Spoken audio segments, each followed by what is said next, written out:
আসসালামু আলাইকুম ভিউয়ার্স, আশা করছি সকলে ভালো আছেন। তো অফিশিয়ালি বাংলাদেশে OnePlus Nord CE2 Lite 5G স্মার্টফোনটি লঞ্চ হয়ে গিয়েছে। তো এই ফোনটি যে এত তাড়াতাড়ি লঞ্চ হবে তা আমি ভাবতেও পারিনি, এবং এই ফোনটির প্রাইসটাতে যে এতটা বেশি রাখা হবে তা আমি হয়তো কল্পনাতেও আনতে পারিনি। তো এই ফোনটির 8GB 128GB ভ্যারিয়েন্টটি অফিশিয়াল প্রাইস রাখা হয়েছে 30,000 টাকা। তো এই বাজেটে এই স্মার্টফোনটি আমাদের কি কি অফার করছে এবং এই বাজেটে এই স্মার্টফোনটি কেনা উচিত কিনা, তো আজকের এই ভিডিওতে আমরা সেটি নিয়ে ডিসকাস করতে যাচ্ছি। তো প্রথমে যদি আমরা এই স্মার্টফোনটির বক্স কন্টেন্টে আসি, তো বক্স কন্টেন্ট হিসেবে যা যা থাকার কথা তো সকল কিছুই কিন্তু OnePlus এখানে দিয়েছে। তো এবার যদি আসি এই ফোনটির ডিজাইন এবং বিল্ড কোয়ালিটিতে, সেই ক্ষেত্রে ফ্রেম এবং রিয়ারে দেখতে পারবো পলিকার্বনেট ম্যাটেরিয়াল, যেটি কিনা গ্লসি ফিনিশিং এর সাথে আসতে যাচ্ছে। তো এই বাজেটে কিন্তু গ্লসি ফিনিশ মানে প্লাস্টিক কিন্তু মানানসই না, এবং এর যে ডিজাইন সেটি কিন্তু রিয়েলমি থেকে তারা একদম রিব্র্যান্ডেড করেই এই ডিজাইন এবং বিল্ড কোয়ালিটি দিয়েছে। তো এটি কিন্তু একটি খারাপ বিষয়, কারণ OnePlus কিন্তু একটি ব্র্যান্ড। তো ব্র্যান্ড যদি অন্য একটি ব্র্যান্ডের থেকে তারা কপি করে, সেটি কিন্তু কখনোই মানানসই না। তো এবার আসি এই স্মার্টফোনটিতে। তো ফোনটির ওয়েট 195 গ্রাম এবং থিকনেস 8.5 মিলিমিটার। তো অবশ্যই ফোনটি হালকা এবং পাতলা হতে যাচ্ছে, তা তো বলতেই হচ্ছে।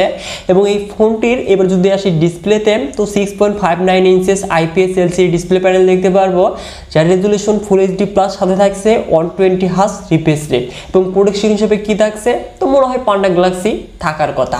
তো এখানে আমরা যদি ডিসপ্লে নিয়ে কথা বলতে যাই, তো অবশ্যই ডিসপ্লে কোয়ালিটি বেটারই বলা চলে, কেননা এখানে রিয়েলমি থেকে তারা পুরোটাই যেহেতু কপি করেছে, তো অবশ্যই ডিসপ্লে কোয়ালিটি ভালোই হতে যাচ্ছে। তো এবার মুভ করা যাক এই স্মার্টফোনটির পারফরমেন্সে। তো out of the box Android 12 থাকছে, যেখানে রান করবে অক্সিজেন OS 12.1, যেখানে চিপসেট হিসেবে থাকছে Qualcomm Snapdragon 695 5G, যেটি কিনা 6nm আর্কিটেকচারে তৈরি একটি অক্টোকোর প্রসেসর, যার সর্বোচ্চ ক্লক স্পিড 2.2 GHz, যাতে জিপিইউ হিসেবে থাকছে Adreno 690।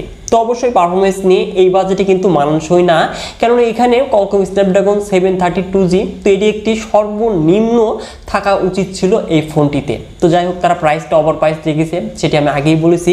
তো এবার যদি মুভ করি এই ফোনটির র্যাম রমে, তো র্যাম টাইপ LPDDR4H এবং স্টোরেজ টাইপ UFS 2.2।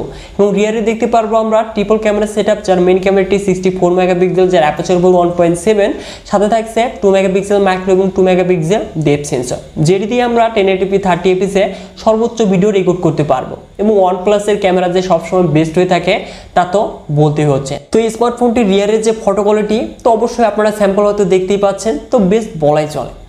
এবং এই ফোনটির ফ্রন্টে দেখতে পারবো 16 মেগাপিক্সেল সেলফি ক্যামেরা, যেটি দিয়ে আমরা 1080p 30fps সর্বোচ্চ ভিডিও রেকর্ড করতে পারবো। এবং এই ফোনটিতে কমন ফিচার হিসেবে থাকছে LAN, bluetooth, GPS, USB type C port, এবং এই ফোনটির সিকিউরিটি হিসেবে থাকছে সাইড মাউন্টেড ফিঙ্গারপ্রিন্ট স্ক্যানার, যেটি কিনা অনেকটাই ফাস্টেড এবং অ্যাকুরেট হতে যাচ্ছে। সাথে দেখতে পারবো আমরা 5000 mAh ব্যাটারি, যেটি কিনা 33 ওয়াট ফাস্ট চার্জিং সাপোর্টেড। এবং এই ফোনটি আমরা দুটি কালার ভেরিয়েন্টে দেখতে পারবো, ব্ল্যাক এবং ব্লু কালার। এবং প্রাইসটা তো আগেই বললাম 30,000 টাকা। তো এই বাজেটে কি এই স্মার্টফোনটি নেওয়া উচিত কিনা? তো অবশ্যই এই স্মার্টফোনটি আমরা এক্সপেক্ট করছিলাম যে 25 থেকে 26,000 টাকার মধ্যে লঞ্চ হবে, কিন্তু না, এই ফোনটি 30,000 টাকায় লঞ্চ করা হয়েছে। তো দেখেন 30,000 টাকায় এর চাইতে বেটার পেডের ফোন কিন্তু বর্তমান বাজারে অ্যাভেলেবল রয়েছে। সেক্ষেত্রে এই ফোনটিকে আপনারা স্কিপ করতে পারেন। এবং আপনার যদি একান্তই OnePlus এর ফোন নিতে চাচ্ছেন এবং ক্যামেরা ভালো চাচ্ছেন, সেক্ষেত্রে এই ফোনটিকে দেখতে পারেন। আর এই স্মার্টফোনটি নিয়ে কিন্তু আমাদের অলরেডি বিস্তারিত রিভিউ নিয়ে কিন্তু একটি ভিডিও করা রয়েছে, সেখানে কিন্তু এই স্মার্টফোনটির খুঁটিনাটি সকল বিষয়টি তুলে ধরা রয়েছে। তো সেই ভিডিওটি মিস করে থাকলে ভিডিওর শেষে অ্যাড করে দিব, আপনারা দেখে নিতে পারবেন। তো আজকের এই ভিডিওটি এই পর্যন্তই। আশা করছি ভিডিওটি ভালো লেগেছে। ভিডিওটি ভালো লাগলে অবশ্যই ভিডিওতে একটি লাইক করে দিবেন। আর আমাদের এই চ্যানেলটিতে নতুন হলে অবশ্যই চ্যানেলটিকে সাবস্ক্রাইব করে হয়েছেন ফ্যামিলির একজন নতুন সদস্য। সো ভিউয়ার্স, দেখা হচ্ছে পরবর্তী নতুন কোনো ভিডিও নিয়ে।